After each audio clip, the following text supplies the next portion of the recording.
Hello, welcome to Balaji education point. मैं आप सबका बालाजी एजुकेशन पॉइंट के यूट्यूब चैनल पे स्वागत करता हूं। बेसिकली गाइस, आज का जो वीडियो रहेगा ये हमारी अर्थव्यवस्था यानी कि इकोनॉमिक्स का क्लास 2 रहेगा। क्लास 1 के अंदर हमने डिटेल में डिस्कशन करी थी कि इकोनॉमिक्स होती क्या है, इकोनॉमिक्स की हिस्ट्री ऑफ प्लानिंग होती क्या है, प्लानिंग कमीशन किस तरीके से भारत में काम करना चाहता था और बाद में कैसे वो काम करेगा। ठीक है, बॉम्बे प्लान क्या था, सर्वोदय प्लान क्या था, प्लान ऑफ पीपल क्या था। अगर आपने अभी तक पहली वीडियो नहीं देखी तो पहले कृपया पहली वीडियो को जरूर देखिएगा। क्लियर है जी। और आज की वीडियो का जो सेंट्रल पॉइंट रहेगा वो रहेगी 5 ईयर प्लान यानी कि पंचवर्षीय योजना। इस वीडियो के अंदर हम लोग कोशिश करेंगे कि हम पहले 5 पंचवर्षीय योजना के अंदर गवर्नमेंट ने कौन कौन से डिसीजन लिए उनको हम डिटेल में देख सकें। लेकिन अगर मुझे लगा कि वीडियो काफी लंबा जा रहा है तो मैं पहले 3 या 4 प्लान भी कवर कर सकता हूं। Hello, this lecture is presented by me, my name is Jatin Singla. देखिए, सबसे पहले कंटेंट देख लेते हैं कि आज हमने क्या क्या कवर करना है। सबसे पहले हम देखेंगे कि भाई ये जो 5 ईयर प्लान है ये रशिया से आया है। पंचवर्षीय योजना का जो मॉडल है या ये कह लीजिए प्लानिंग कमीशन के काम करने का जो तरीका है ये सोवियत संघ से आया है। ठीक है, सोवियत यूनियन से बोल लो या आप बोल लो यूएसएसआर से। ठीक है, ये यूएसएसआर क्या है आज यूएसएसआर क्यों नहीं, यहां सिर्फ रशिया क्यों है, बहुत सारी बातें आपको पता चलेंगी जब आप 5 ईयर प्लान पढ़ेंगे। तो एक तरीके से भारत की राजनीति में आज तक कौन कौन से बड़े डिसीजन हुए हैं उनका आपको एक कंप्लीट व्यू मिल जाएगा। क्लियर। तो 5 ईयर प्लान ना सिर्फ इकोनॉमी के अंदर, पॉलिटी प्लस हिस्ट्री के अंदर भी आपको कंसेप्ट बिल्डअप करने के लिए जरूरी है। देखिए, जैसे फर्स्ट 5 ईयर प्लान चला 1951 से लेकर 1956। डायरेक्टली कभी कभार क्वेश्चन पूछ लेते हैं छोटे एग्जाम में कि फर्स्ट 5 ईयर प्लान कब चला। उसके बाद आया सेकंड 5 ईयर प्लान 1956 से लेकर 1961 तक। फिर चलेगा थर्ड 5 ईयर प्लान 1961 से लेकर 1966 तक। उसके बाद थर्ड से डायरेक्ट फोर्थ पे नहीं जाना, बीच में प्लान ऑफ हॉलीडे चला था। प्लान ऑफ हॉलीडे या फिर जिसको बोलते हैं एनुअल प्लान। ठीक है, क्यों चला था, इंडिया चाइना की वॉर हुई, पाकिस्तान के साथ वॉर हुई, वो डिस्कस करेंगे। फिर आएगा फोर्थ 5 ईयर प्लान 1969 से लेकर 1974 तक। Then came the fifth 5 year plan 1974 से लेकर 1978 तक। सबसे लास्ट में जब ये 5 ईयर प्लान खत्म होंगे, 12वां तक हम जाएंगे। ठीक है, फिर मैं आपको एक ट्रिक बताऊंगा इनको याद रखने की। ठीक है जी। सॉरी। उसके बाद आएगा रोलिंग प्लान 1978 से लेकर 1980। इन सारी बातों को जानने के लिए ये वीडियो देखते रहिएगा। ओके, सबसे पहले 5 ईयर प्लान्स की हिस्ट्री देख लेते हैं। देखिए, भारत आजाद हुआ 1947 तक। ठीक है, 1947 में 1947 से लेकर 2017 तक इकोनॉमिक्स को यानी कि अर्थव्यवस्था को बिल्ड करना यानी कि बनाना के लिए हमारी गवर्नमेंट जिस थ्योरी पे काम कर रही थी उस थ्योरी को बोलते हैं कॉन्सेप्ट ऑफ प्लानिंग। बात क्लियर हुई। 1947 से लेकर 2017 तक इंडिया की जो इकोनॉमी थी उसे बनाया गया, उसे डेवलप किया गया। किस मॉडल के ऊपर, किस कंसेप्ट के ऊपर, कंसेप्ट ऑफ प्लानिंग के ऊपर यानी कि योजना के ऊपर। ठीक है, कंसेप्ट ऑफ योजना के ऊपर ये बनाया गया। अब इसे कैरी करने का, दिस वाज कैरीड थ्रू, मतलब इस कंसेप्ट ऑफ प्लान को बनाने का जो तरीका था उसी तरीके को हम लोग 5 ईयर प्लान कहते थे। और 5 ईयर प्लान को चाहे डेवलप करना हो, चाहे एग्जीक्यूट करना हो, चाहे मॉनिटर करना हो, इसकी जिम्मेदारी गवर्नमेंट ने किसे दे रखी थी, प्लानिंग कमीशन ऑफ इंडिया, जिसकी स्थापना 15 मार्च 1950 को पंडित जवाहरलाल नेहरू की अध्यक्षता में करी गई। पिछली बार हमने ये वीडियो में पढ़ा था।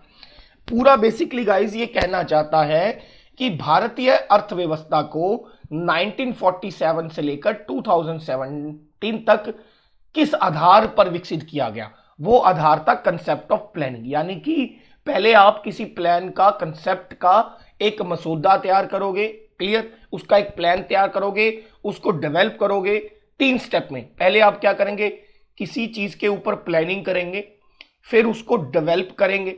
ठीक है, कि उसके लिए क्या क्या चीजें चाहिए, मान लो आपने कोई प्लान बनाया कि देश में हमें 50 कॉलेजेस खोलने हैं, तो उस 50 कॉलेजेस को खोलने के लिए आपको फंड चाहिए, मनी चाहिए, प्रोफेसर चाहिए, प्लेस चाहिए, उसको बोलते हैं डेवलप करना। और तीसरे नंबर पर आप उसको इंप्लीमेंट करेंगे। जितनी रॉ चीजें जरूरत है वो सारी इकट्ठी करने के बाद आप उसे फिजिकल यानी कि शारीरिक रूप देंगे और लैंड पे इसको इंप्लीमेंट करेंगे। और ये सारा काम 1947 से लेकर 2014 तक, अब मैं 2014 तक क्यों बोल रहा हूं ये भी समझ में आ जाएगा। 1947 से लेकर 2014 तक प्लानिंग कमीशन ऑफ इंडिया करता था। बात समझ में आई? कौन करता था? योजना आयोग, प्लानिंग कमीशन ऑफ इंडिया करता था। अब मेरी बात ध्यान से समझिएगा। जैसा मैंने आपको बताया कि जो पहला 5 ईयर प्लान है वो 1951 से लेकर 1956 तक चला। कभी कभार क्वेश्चन पूछते हैं कि प्लानिंग कमीशन ने कितने 5 ईयर प्लान बनाए थे? 12 5 ईयर प्लान बनाए थे प्लानिंग कमीशन ने। उसके बाद प्लानिंग कमीशन को नीति आयोग से चेंज कर दिया गया, वो आगे हम देखेंगे।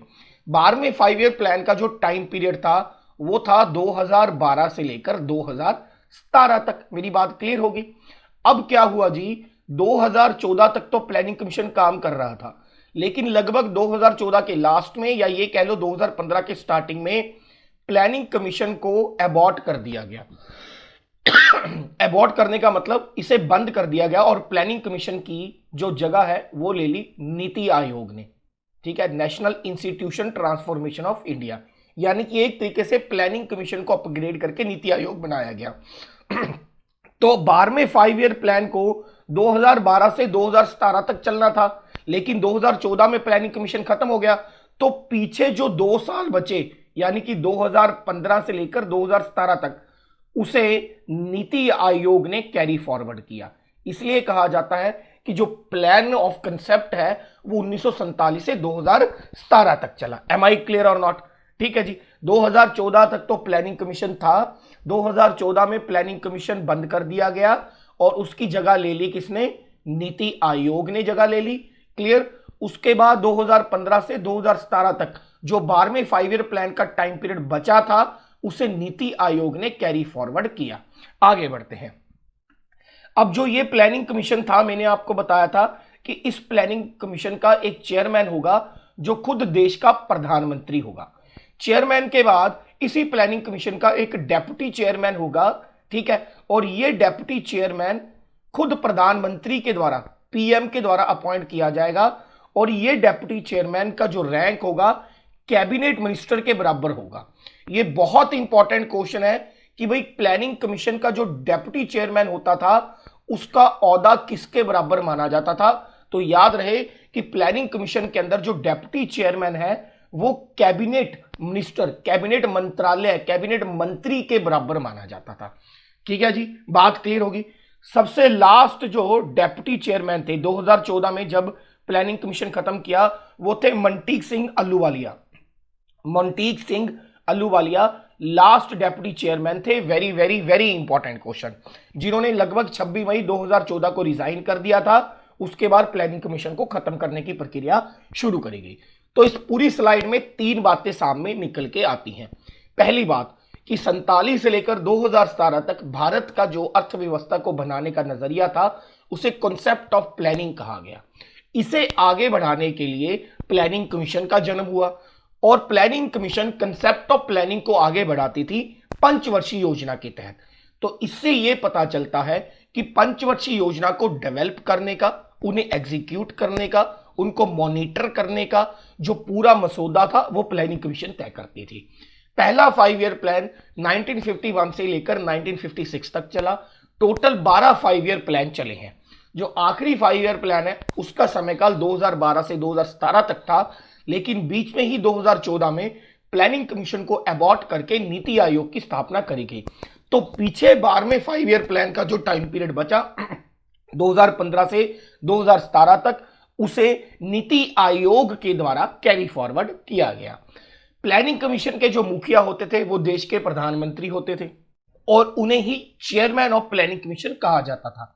प्राइम मिनिस्टर ही अपने द्वारा एक डेप्यूटी चेयरमैन अपॉइंट करता था। ठीक है जी, जिसका रैंक कैबिनेट मिनिस्टर के बराबर हुआ करता था। लास्ट डेप्यूटी चेयरमैन जो थे वो मनटीक सिंह अहलूवालिया थे, ये कांग्रेस की सरकार में डेप्यूटी चेयरमैन थे। उसके बाद इन्होंने रिजाइन कर दिया। क्लियर होगी बात, आगे बढ़ने का समय हो गया है। नेक्स्ट, अब यहां पर कहा गया है कि 2014 के अंदर एक नई गवर्नमेंट लीड हुई, यानी कि सिलेक्ट करी गई, जिसको हम नरेंद्र मोदी की सरकार या मोदी सरकार या बीजेपी की गवर्नमेंट बोलते हैं। और उन्होंने अनाउंस किया कि वो डेजल्यूट कर रहे हैं, यानी कि भंग कर रहे हैं प्लानिंग कमीशन को, और उसे रिप्लेस करने के बारे में सोच रहे हैं। और रिप्लेस कर रहे हैं किससे? नीति आयोग से। ठीक है जी, नीति आयोग। नीति एक संस्कृत का शब्द है जिसका बेसिक मतलब प्लानिंग ही होता है। लेकिन पिछली वीडियो में मैंने आपको बताया था कि जो प्लानिंग कमीशन है और जो नीति आयोग है, इन दोनों के अंदर जो भयंकर सबसे बड़ा डिफरेंस है कि प्लानिंग कमीशन जो है टॉप डाउन अप्रोच है, ये ऊपर से नीचे की तरफ काम करता है। नीति आयोग जो है ये बॉटम अप अप्रोच है। ठीक है, पहले वीडियो के अंदर ये मैंने डिटेल में समझाया था। क्लियर? लास्ट में हम जब खत्म कर लेंगे प्लानिंग कमीशन और नीति आयोग, तब इन दोनों में डिटेल में अंतर भी बताऊंगा।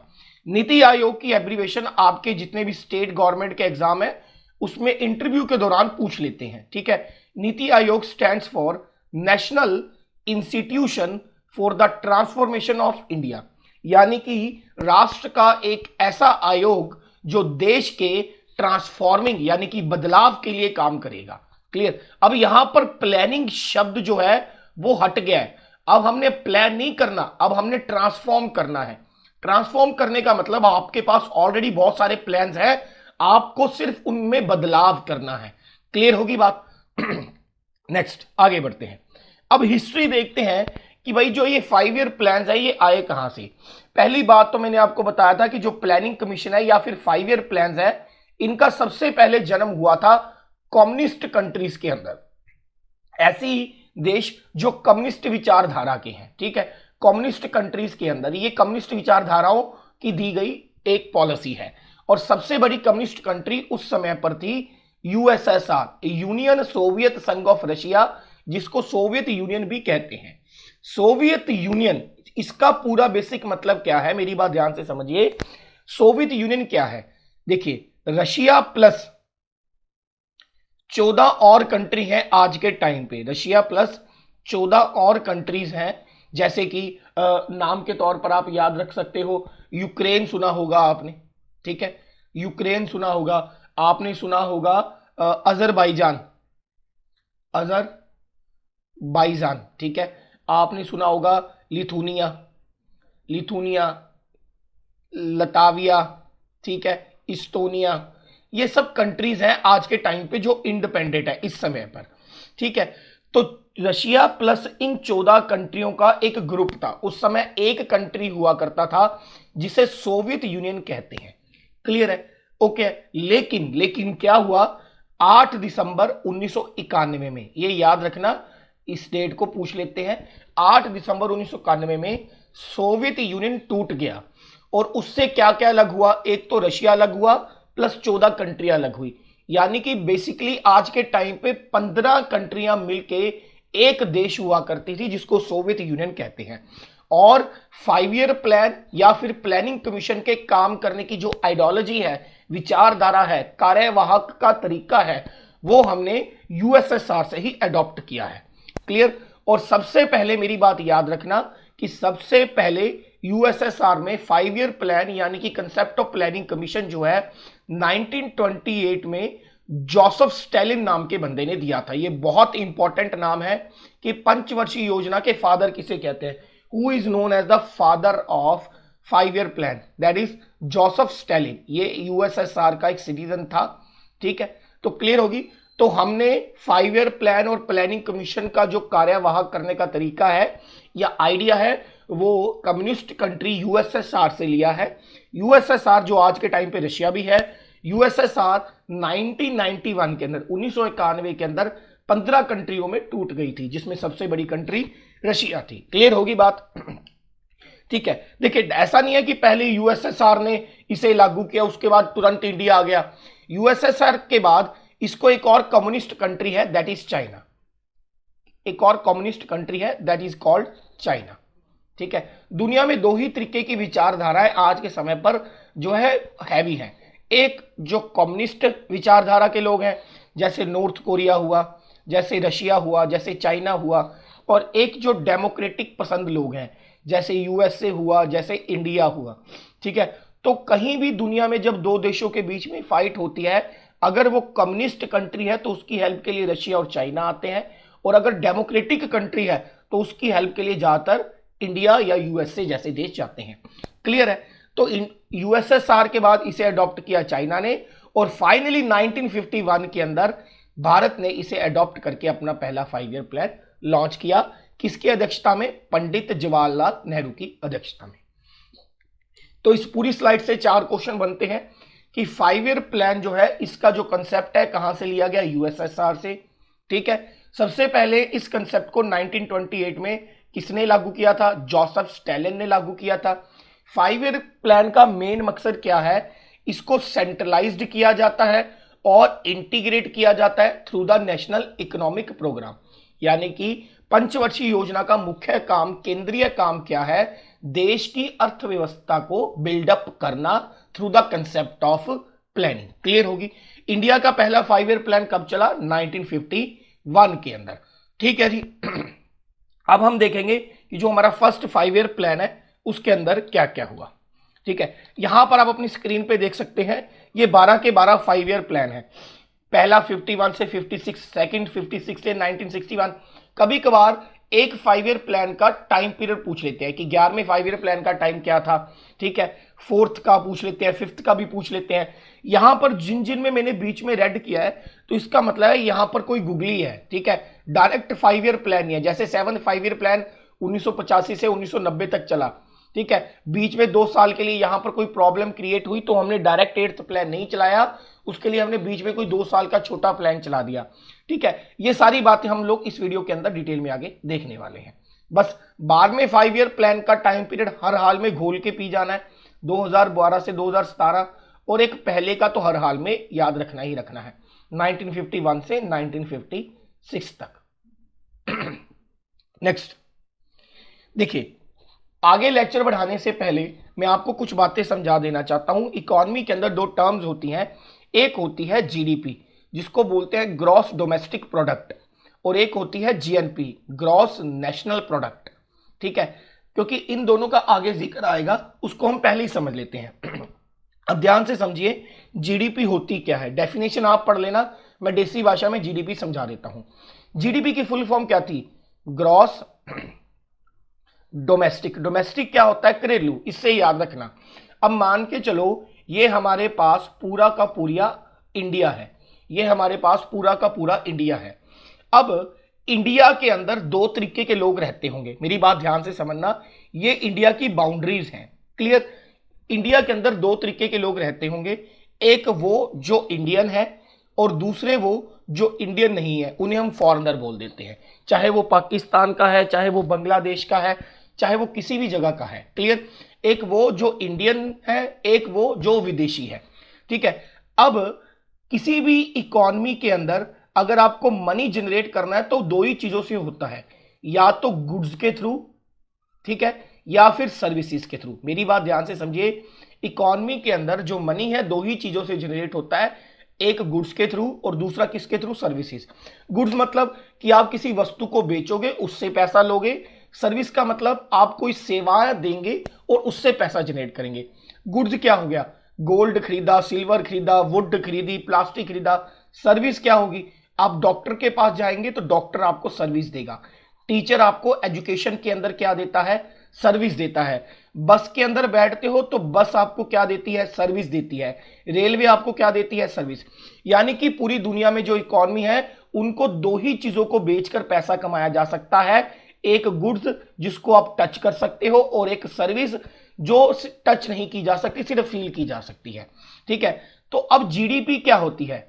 किसी देश की सीमा के अंदर रहने वाले, चाहे उसी देश के नागरिक हो चाहे वो विदेशी हो, मेरी बात ध्यान से समझिए, किसी देश की सीमा के अंदर रहने वाले, उस देश के नागरिक हो चाहे वो फॉरेनर्स हो, उन्होंने 1 साल के अंदर ऐसी कितनी गुड्स यानी कि वस्तुएं प्लस ऐसी कितनी सर्विसेज पैदा करी हैं, और उन सारी गुड्स और सर्विसेज को अगर मैं मनी में ट्रांसफॉर्म कर दूं तो जो टोटल मनी वैल्यू होगी उसे उस कंट्री की जीडीपी कहेंगे।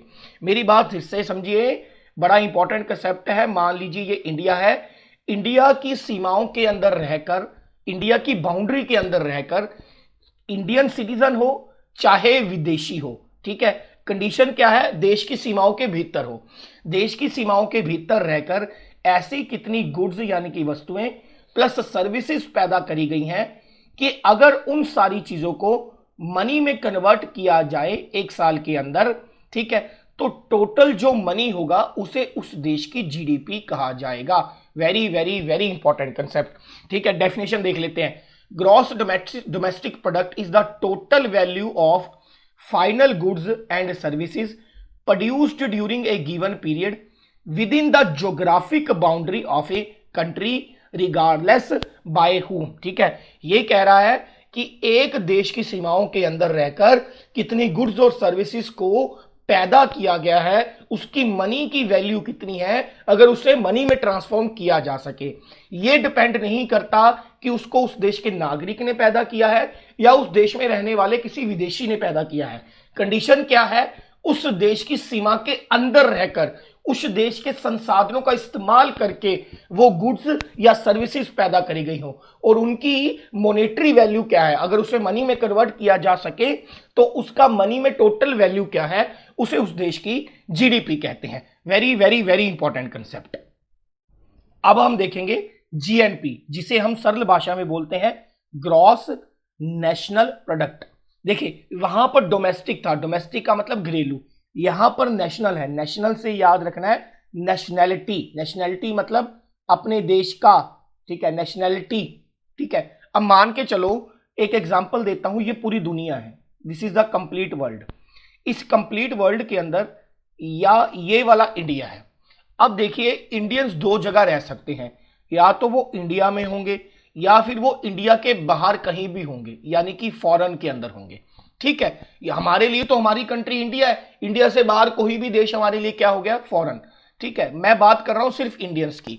अब जीएनपी के अंदर क्या होता है, वो सारी गुड्स प्लस वो सारी सर्विसेज, वो सारी वस्तुआं ते वो सारी सेवावां ਜਿਹੜੀਆਂ ਇੱਕ देश ਦੇ नागरिक ने, नैशनैलिटी से क्या याद रखना है, देश का नागरिक, एक देश के नागरिक ने पैदा कीतियां ने। ਇਹ डिपेंड नहीं करता कि वो देश के अंदर रह के पैदा कीतियां ने या देश की सीमाओं तो बाहर रह के पैदा कीतियां ने, ठीक है, लेकिन पैदा देश के नागरिक ने कीतियां ने। वो सारी गुड्स, वो सारी सर्विसेज ਜਿਹੜੀਆਂ डेवलप की गई ने एक देश के सिटीजन के द्वारा। ये डिपेंड नहीं करता कि देश की बाउंड्री च रह के डिवेलप की गई ने या देश की सीमाओं तो बाहर रह के डिवेलप की गई ने। उन्होंने सारिया दी टोटल नू जे आपां मनी दे विच वैल्यू नू कन्वर्ट करिए तो उसनू असी जीएनपी कहने हाँ। हुण एग्जाम्पल के तौर पर मान के चलो अपने बहुत सारे रिश्तेदार ने जिहड़े कैनेडा च रहिंदे ने, ठीक है। हुण कैनेडा च जांदे सार तां सिटीजनशिप नहीं मिल जाती। कैनेडा च जाके मान लो उन्होंने महीने का $1000 कमाया। हुण तुहानू ते मैनू दोनों नू पता भी वो $1000 दे विचों कुछ ना कुछ पैसा इंडिया भेजणगे कि नहीं भेजणगे, तो फाइनली जिहड़ी इनकम हुई उहदा कुछ हिस्सा तो इंडिया दे विच आया ते यह हिस्सा भेजा किने सी, देश के नागरिक ने। इसनू जीएनपी कहने आ। जीडीपी दे विच की हुंदा है, एक बारी दोबारा सुन लो, सारा कुछ बहुत इंपॉर्टेंट है। जीडीपी दे विच की हुंदा है, डोमैस्टिक से याद रखना, एक देश की सीमा दे विच रह के चाहे उस देश के नागरिक है चाहे विदेशी है, उन्होंने एक साल दे विच कितनियां गुड्स प्लस सर्विसेज यानी कि सेवावां पैदा कीतियां ने, ते जे उन्हां दी टोटल वैल्यू नू मनी च कन्वर्ट कर दिता जाए तो उसनू असी जीडीपी आखदे हां या जीडीपी कहंदे हां। क्लियर। जे अगर मैं बात करूं जीएनपी की, ग्रॉस नेशनल, नेशनल से याद रखना नेशनैलिटी, कि एक देश के नागरिक ने चाहे वो इंडिया में हो चाहे वो इंडिया से बाहर हो, लेकिन नेशनैलिटी एक कंट्री की हो, ठीक है, उसने कितनी गुड्स और सर्विसेज पैदा करी हैं और उनकी मॉनेटरी वैल्यू कितनी है एक साल के अंदर, उसे उस देश की जीएनपी ग्रॉस नेशनल प्रोडक्ट कहते हैं। क्लियर। अब आगे बढ़ते हैं, फर्स्ट 5 ईयर प्लान। अब यहां पे समझाने वाला कुछ नहीं है, आपको सिर्फ ये बताना याद करना है कि पहले 5 ईयर के प्लान सरकार ने कौन कौन से बड़े कदम उठाए। देखिए फर्स्ट 5 ईयर का प्लान का सबसे पहले हम याद रखेंगे टाइम पीरियड 1951 से लेकर 1956 तक, ठीक है। अब मेरी बात ध्यान से समझना, फर्स्ट 5 ईयर प्लान जो था इसका जो टोटल बजट था लगभग 2378 करोड़ रुपए का था। पहले पंचवर्षीय योजना का जो टोटल बजट था वो 2378 करोड़ का था। पहले 2000 करोड़ का था, बाद में 300 साढ़े 300 करोड़ और ऐड कर दिया गया, तो लगभग 2378 करोड़ का बजट था पहले 5 ईयर प्लान के ऊपर। इसको हेरोड डॉमर मॉडल बोलते हैं, सुपर इंपॉर्टेंट। देखिए हेरोड प्लस डॉमर, ये दोनों दो लोग हैं, ये दोनों एक इकोनॉमिस्ट हुए हैं। ये दोनों लोग जो थे इकोनॉमिस्ट थे। इन्होंने एक मॉडल दिया था जिसको बोलते हैं business cycle model. Herod and Domar दुनिया में बहुत बड़े अर्थशास्त्री हुए हैं।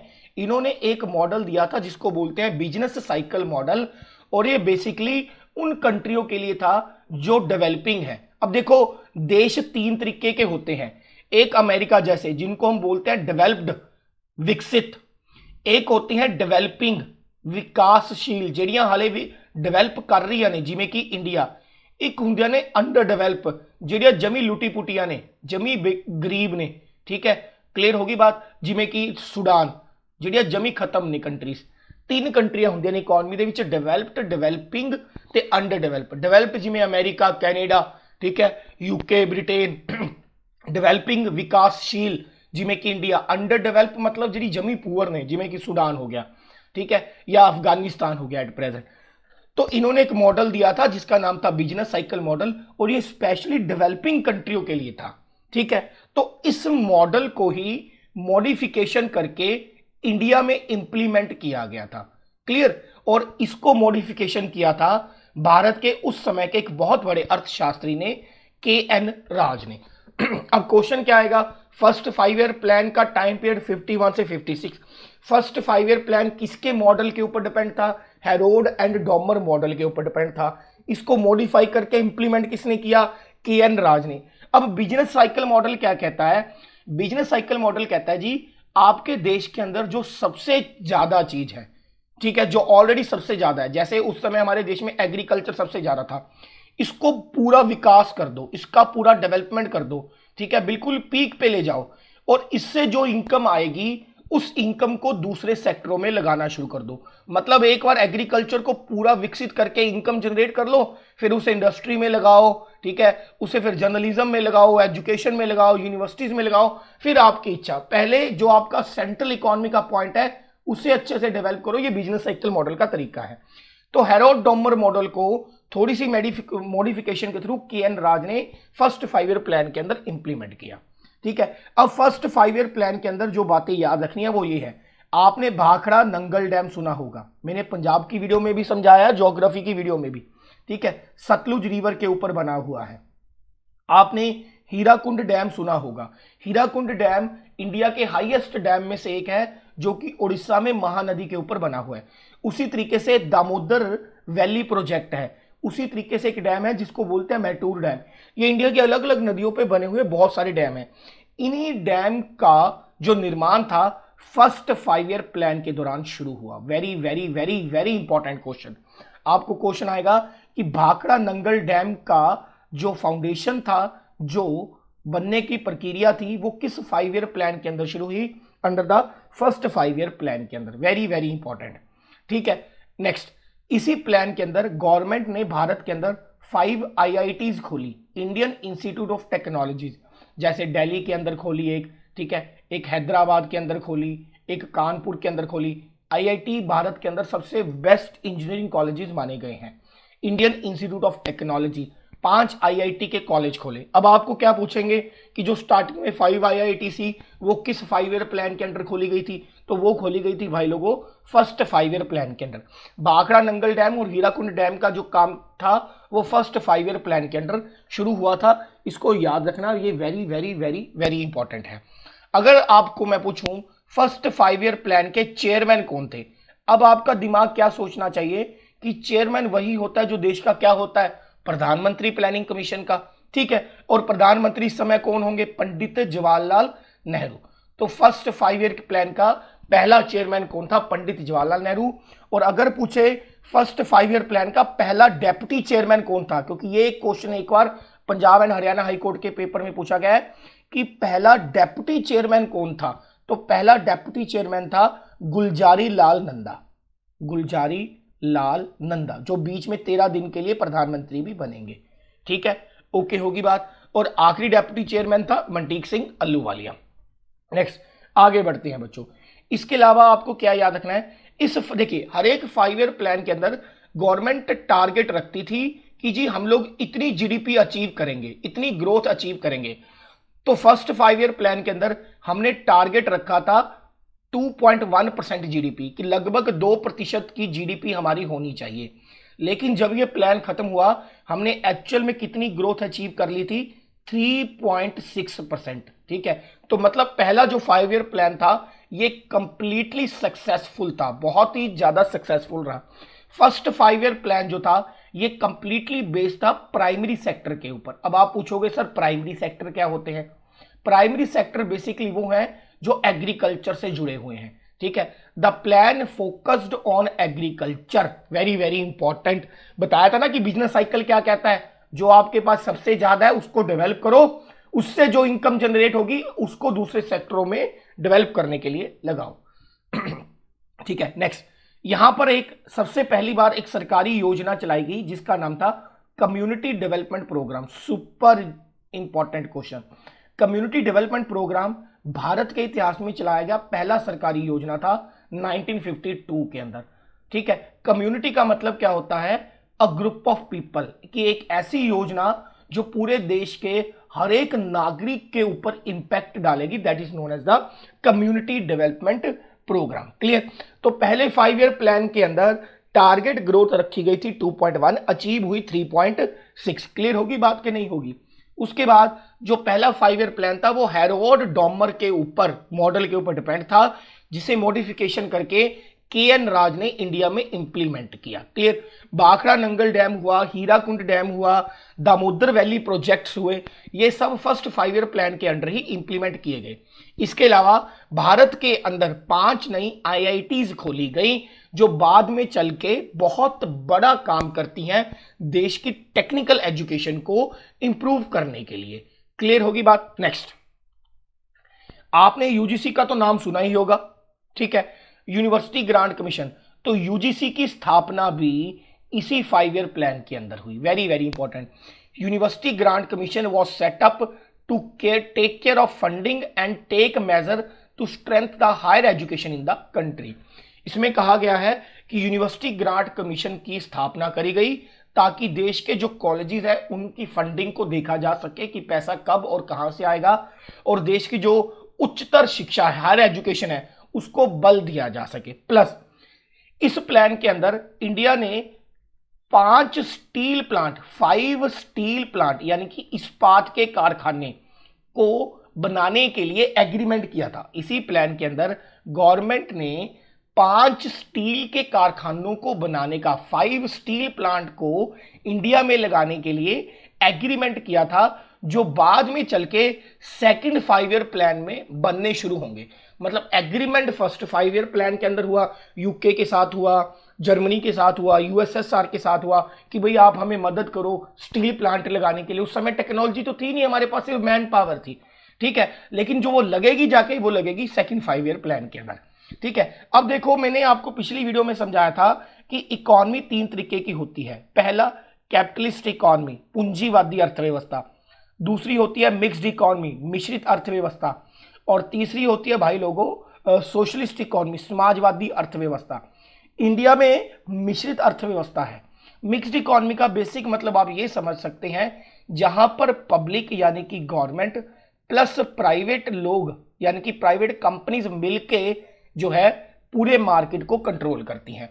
तो इंडिया में जो मिश्रित अर्थव्यवस्था है वो कब अडॉप्ट करी गई? Under the first 5 year plan. ये आईएएस के पेपर में आया हुआ क्वेश्चन है कि भारत जो है मिश्रित अर्थव्यवस्था को कब इंप्लीमेंट कर रहा है या मिश्रित अर्थव्यवस्था की तरफ कब मुड़ा? तो वो मुड़ा था भाई in the first 5 year plan के अंदर। ये कुछ बातें हैं जो आपको हर हाल में फर्स्ट 5 ईयर प्लान के लिए याद रखनी है। Now move to the second 5 year plan. Second पंचवर्षीय योजना जिसका समय काल पहला पंजाब में खत्म हुआ तो दूसरा वहीं से शुरू होगा 1956 से लेकर 1961 तक।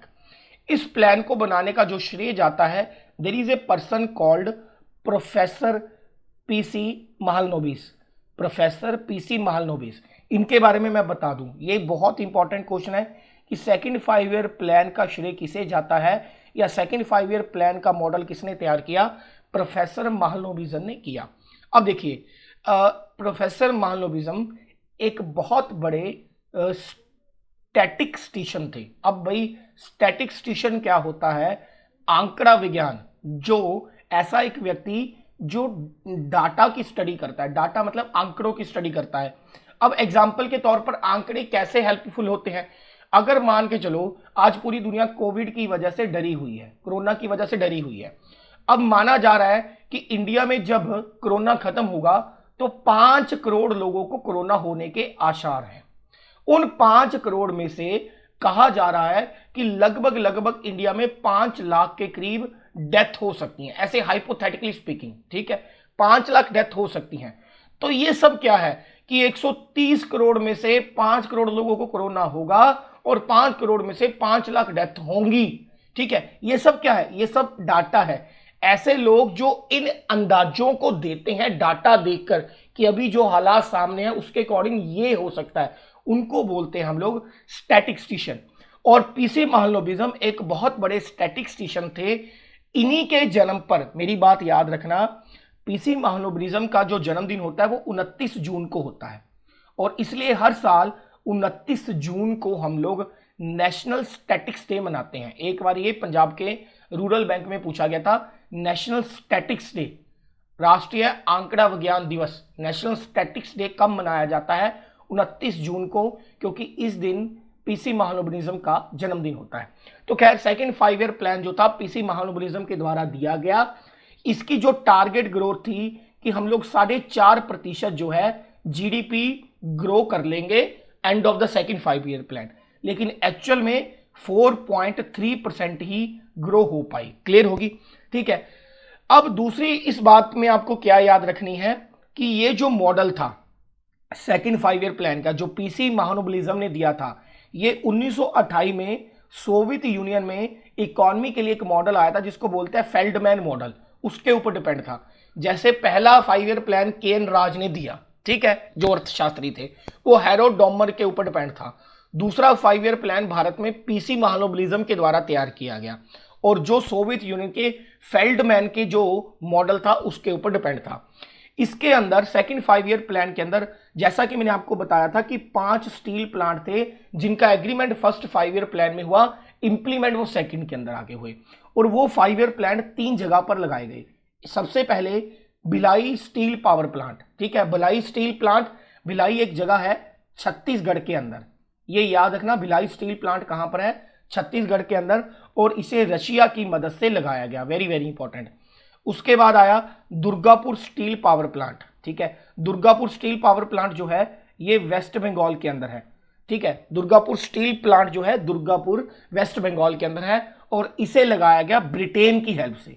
डाटा ही इतना होता है बताने वाला यार, ब्रिटेन की मदद से। तीसरा आया रौरकेला, रौरकेला स्टील प्लांट, और रौरकेला एक जगह है उड़ीसा के अंदर, उड़ीसा के अंदर, और इसे जर्मनी की हेल्प से लगाया गया। ये तीनों याद रखना, ठीक है, पहला भिलाई स्टील प्लांट, दूसरा दुर्गापुर स्टील प्लांट, और तीसरा रौरकेला स्टील प्लांट लगे सेकंड 5 ईयर प्लान के अंदर with the help of Russia, Britain and Germany. Clear.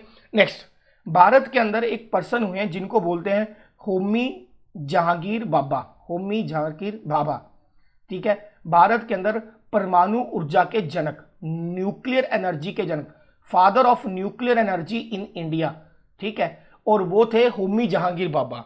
तो होमी जहांगीर बाबा की मदद से हमने भारत के अंदर एटॉमिक एनर्जी कमीशन की स्थापना करी। यही एटॉमिक एनर्जी कमीशन है जो आज के टाइम पे, अगर आपने ज्योग्राफी की वीडियो सुनी हो, हर जगह भारत में न्यूक्लियर पावर प्लांट लगाए जा रहे हैं, लगभग 22 के करीब भारत में न्यूक्लियर पावर प्लांट है।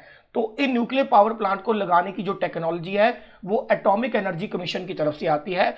इसकी स्थापना भारत के father of nuclear energy Homi Jehangir Bhabha ने करी थी in the second 5 year plan के अंदर। क्लियर हो गया। तो सेकंड 5 ईयर प्लान की टारगेट ग्रोथ 4.5% थी, अचीव हुई 4.3%। इस प्लान को देने का श्रेय पीसी महालनोबिज्म को जाता है, जिनके जन्मदिन पर 29 जून को नेशनल स्टैटिक्स डे बनाया जाता है। और ये प्लान सोवियत यूनियन के फेल्डमैन प्रोजेक्ट के ऊपर, मॉडल के ऊपर डिपेंड था।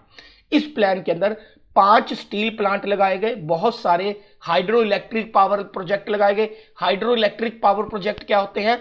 पानी से बिजली पैदा करने की प्रक्रिया को हाइड्रो पावर इलेक्ट्रिक प्रोजेक्ट बोलते हैं। इसी प्लान के अंदर एटॉमिक एनर्जी कमीशन 1957 में स्टैब्लिश किया गया with the help of Homi Jehangir Bhabha, जिन्हें फादर ऑफ न्यूक्लियर एनर्जी, परमाणु ऊर्जा के जनक कहा जाता है। क्लियर। और एक Tata institute of fundamental research लगाया गया। ठीक है, इसको आप याद रखना चाहो तो रख सकते हो, कोई जरूरी नहीं है। Tata institute of fundamental research establish किया गया सेकंड 5 ईयर प्लान के अंदर। क्लियर। अब मेरी बात बहुत ज़्यादा ध्यान से समझनी है। सेकंड 5 ईयर प्लान के अंदर, सेकंड 5 ईयर प्लान के अंदर जो अगला सबसे बड़ा काम हुआ, रेलवे लाइन बिछाने का।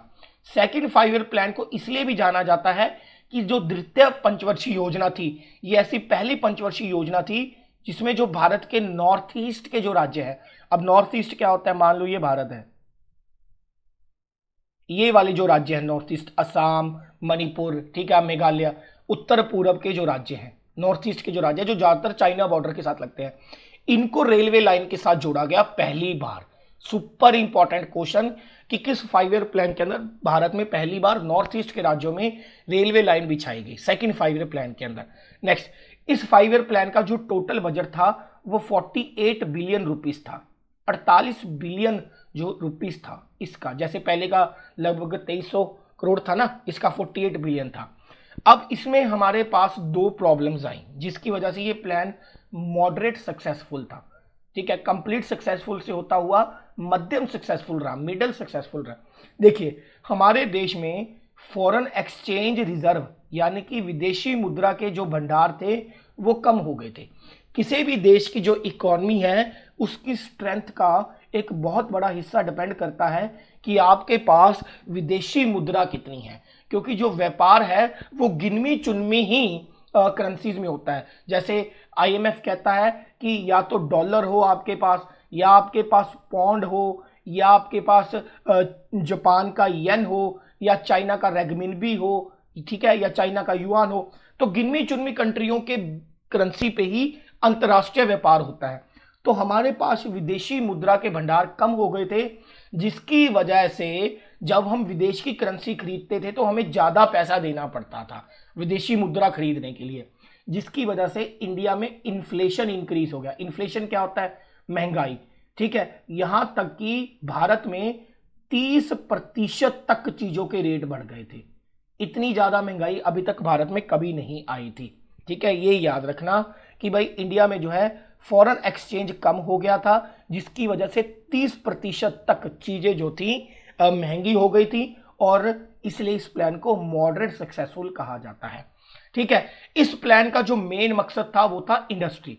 देखो, पहले का मेन मकसद एग्रीकल्चर या प्राइमरी सेक्टर था। ठीक है, इस प्लान का मेन मकसद था सेकेंडरी सेक्टर। सेकेंडरी सेक्टर होता है इंडस्ट्री से जुड़ा हुआ। इसी प्लान की वजह से भारत में पंडित जवाहरलाल नेहरू को फादर ऑफ इंडस्ट्रियल रेवोल्यूशन कहते हैं। औद्योगिक क्रांति के जनक कहा जाता है, फादर ऑफ इंडस्ट्रियल रेवोल्यूशन, क्योंकि इसमें इतनी इंडस्ट्री लगाई भारत ने, ठीक है, जितनी आप सोच भी नहीं सकते। क्लियर होगी बात? ठीक है जी। और इसी प्लान के अंदर भारत में 1956 के अंदर जो है इंडस्ट्रियल पॉलिसीज आई। जैसे एक एजुकेशन पॉलिसीज होती है ना कि भाई अगर आपको स्कूल खोलना है तो ये बातें करनी पड़ेंगी, वैसे अगर आपको उद्योग खोलना है तो ये नियम बनाने पड़ेंगे। तो 1956 की इंडस्ट्रियल पॉलिसीज इसी प्लान के अंदर दी गई। Very very important. Next, third 5 year plan. अब थर्ड 5 ईयर प्लान जो था ना वो वैसे तो बहुत अच्छा था, पर ये इट वॉज ए फेलियर। 3 कारण थे थर्ड 5 ईयर प्लान के फेल होने के। क्या 3 कारण थे? सबसे पहले, थर्ड 5 ईयर प्लान का टाइम है 1961 से लेकर 1965 तक। 1962 में हो गई Indo Sino border conflict. Indo Sino का मतलब है इंडिया चाइना युद्ध हो गया, 62 का युद्ध, जिसमें नारा आया था हिंदी चीनी भाई भाई। ठीक है, 1965 के अंदर ही हो गई हमारे पास इंडिया पाकिस्तान वॉर, और ये वॉर हुई थी बांग्लादेश की आज़ादी के लिए। ठीक है, 1965 से 66 तक इंडिया ने पाकिस्तान के साथ युद्ध लड़ा और 1965 में ही हमारे यहाँ पर ड्रॉट पड़ा, पूरे देश में सूखा पड़ा, मानसून बिल्कुल नहीं आई, और सूखा भी ऐसा जो पिछले 100 सालों में देश में कभी ना पड़ा हो। 3 वजहों से ये प्लान फेल हुआ। 1962 में इंडिया चाइना वॉर, 1965 में ईस्ट पाकिस्तान फ्रीडम वॉर। अब देखिए मैं आपको 1965 में पाकिस्तान के साथ वॉर हुई, ठीक है, क्लियर है, और उसके बाद एक हमारे यहां पर ड्रॉट पड़ा, ठीक है, ड्रॉट पड़ा यानी कि सूखा, जो पिछले 100 सालों में कभी नहीं पड़ा। देखिए पाकिस्तान के साथ अभी तक हम लोग जो है मोटे मोटे तौर पर 3 से 4 लड़ाइयां लड़ी हैं। पहली लड़ाई लड़ी है 1965 के अंदर, एक लड़ाई लड़ी है 1971-72 के अंदर, जिसे ईस्ट पाकिस्तान फ्रीडम वॉर बोलते हैं, पूर्वी पाकिस्तान की आज़ादी की लड़ाई, जिसमें बांग्लादेश बना था, और एक लगभग 1999 में हुई कारगिल की लड़ाई अटल बिहारी वाजपेयी के समय। तो ये मेजर हम लोग 3 से 4 लड़ाइयां पाकिस्तान के साथ लड़के बैठे हैं। क्लियर होगी बात।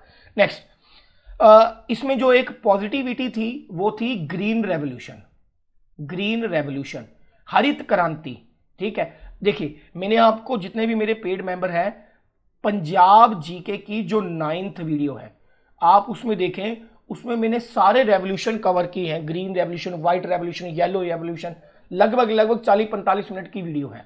तो भाई 3rd 5 ईयर प्लान के अंदर पंजाब की तरफ से थोड़ी सी पॉजिटिविटी आई कि हमने अपने यहां पर ग्रीन रेवोल्यूशन का एक्सपेरिमेंट सक्सेसफुली कंडक्ट कर लिया, जिससे देश में व्हीट यानी कि गेहूं की काफी ज्यादा जो है मात्रा हो गई थी, इसको याद रखना।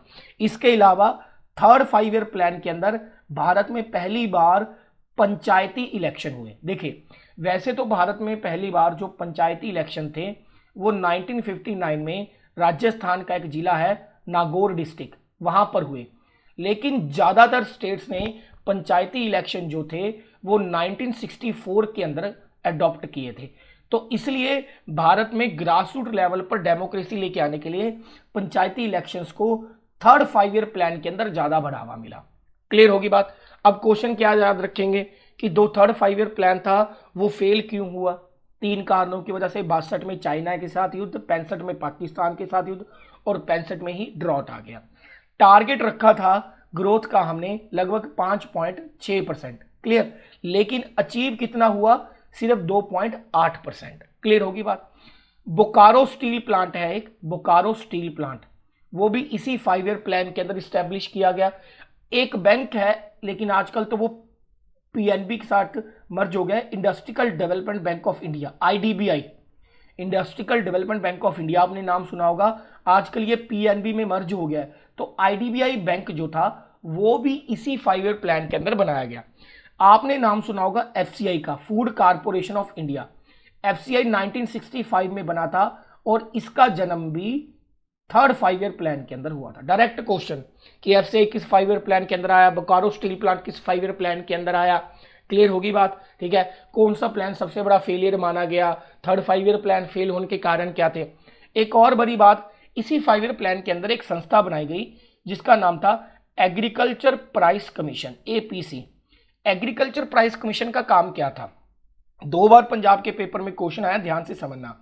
देखिए हमारे जो किसान भाई हैं, हमारे जो फार्मर्स हैं, उनकी हर एक फसल की पहले से ही एमएसपी तय होती है।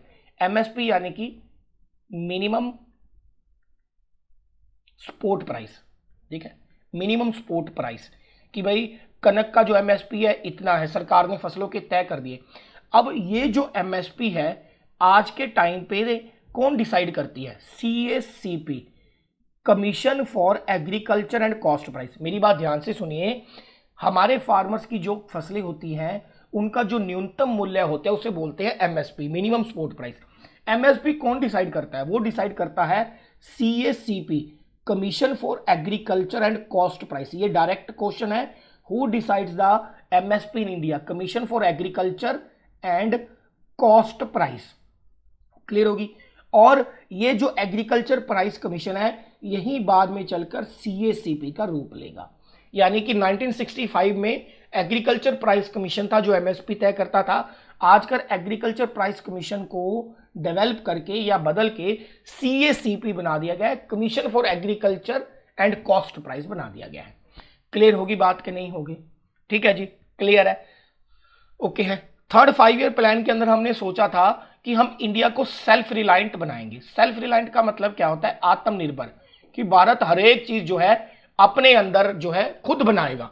लेकिन एक्चुअल में हो गया ये प्लान पूरी तरह से फेल। क्लियर होगी बात? ठीक है, ओके होगी बात।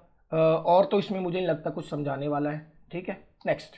हाँ, ये क्वेश्चन पूछ लेते हैं कि भाई ग्रीन रेवोल्यूशन किस 5 ईयर प्लान के अंदर शुरुआत हुई? थर्ड 5 ईयर प्लान के अंदर ग्रीन रेवोल्यूशन की शुरुआत हुई, ये याद रखना। नेक्स्ट, अब गवर्नमेंट कहती जी कि भाई जो थर्ड 5 ईयर प्लान है वो पूरी तरीके से फेल हो गया, तो हम डायरेक्टली फोर्थ 5 ईयर प्लान पर जाने से पहले हम लोग एनुअल प्लान चलाएंगे। 3 एनुअल मतलब होता है एक एक साल के 3 प्लान चलाएंगे। एक चलाएंगे 1966 से 1967 तक, एक 67 से 68 तक, और एक 68 से 69 तक। और इनको कोलैबोरेटली कहा जाता है प्लान ऑफ हॉलीडे। इनका मेन मकसद क्या था कि भाई थर्ड 5 ईयर प्लान के अंदर हमने जो योजनाएं बनाई थी, लेकिन वॉर की वजह से हम उसे इंप्लीमेंट नहीं कर सके, उन योजनाओं को इन 3 एनुअल प्लान्स के थ्रू इंप्लीमेंट करना। क्लियर होगी बात? प्लान इसलिए फेल हुआ था क्योंकि हम योजनाओं को इंप्लीमेंट नहीं कर पाए थे वॉर की वजह से, लेकिन योजनाएं फेल नहीं थी।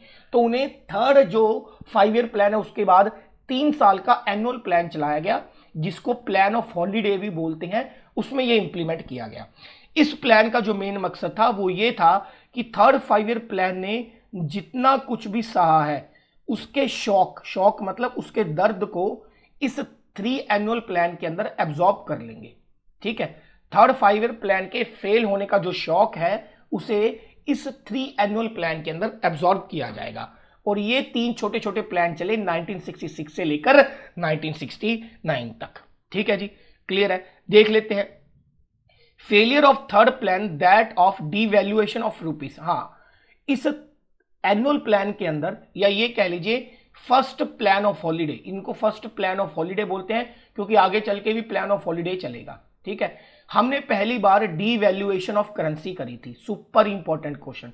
अपनी ही मुद्रा की वैल्यू को किसी और मुद्रा के रूप में गिरा लेना, उसको बोलते हैं डिवैल्यूएशन ऑफ रुपी। अब मेरी बात ध्यान से समझिए। मान लीजिए एक तरफ डॉलर है और एक तरफ हमारा रुपया है। हमने अपने पैसे की वैल्यू कम कर ली। ठीक है, यानी कि अब डॉलर के अंदर ज्यादा रुपए आने लगे, पहले डॉलर के अंदर कम रुपए आते थे। इससे क्या होगा, अगर हम अपने पैसे की वैल्यू कम कर लेंगे तो बाहर के लोगों के लिए चीजें सस्ती हो जाएंगी, तो बाहर के लोग हमारा माल ज्यादा खरीदेंगे, तो इससे एक्सपोर्ट यानी कि निर्यात बढ़ जाएगा। ठीक है, तो एक्सपोर्ट बढ़ाने के लिए, निर्यात बढ़ाने के लिए भारत में पहली बार डिवैल्यूएशन ऑफ रुपी हुआ। भारत में मुद्रा की वैल्यू सबसे पहली बार सरकार ने कुछ दिनों के लिए घटाई। इसको हम डिटेल में आगे डिस्कस करेंगे, अगर नहीं भी समझ में आया तो कोई टेंशन लेने की बात नहीं है। थर्ड 5 ईयर प्लान के अंदर हमारा इतना बुरा हाल था कि लोगों के पास फूड शॉर्टेज हो गई थी। जितने भी उनकी बेसिक या नेसेसिटीज होती हैं वो सारी खत्म हो चुकी थी, और उन सारी नेसेसिटीज को कंप्लीट करने के लिए ये 3 एनुअल प्लान्स बनाए गए थे। क्लियर? तो बेसिकली थर्ड 5 ईयर प्लान के फेल होने का जो शौक था उसे 3 एनुअल प्लान 1966 से लेकर 1969 के बीच में सहा गया। क्लियर होगी बात? ठीक है जी, चलिए, मुझे लगता है पहली वीडियो के अंदर इतना ही आपको समझ में आ गया होगा, और उसके बाद भी अगर आपको कोई डाउट हुआ तो आप मेरे से पूछ लेना। ठीक है जी, क्लियर है? Thank you so much.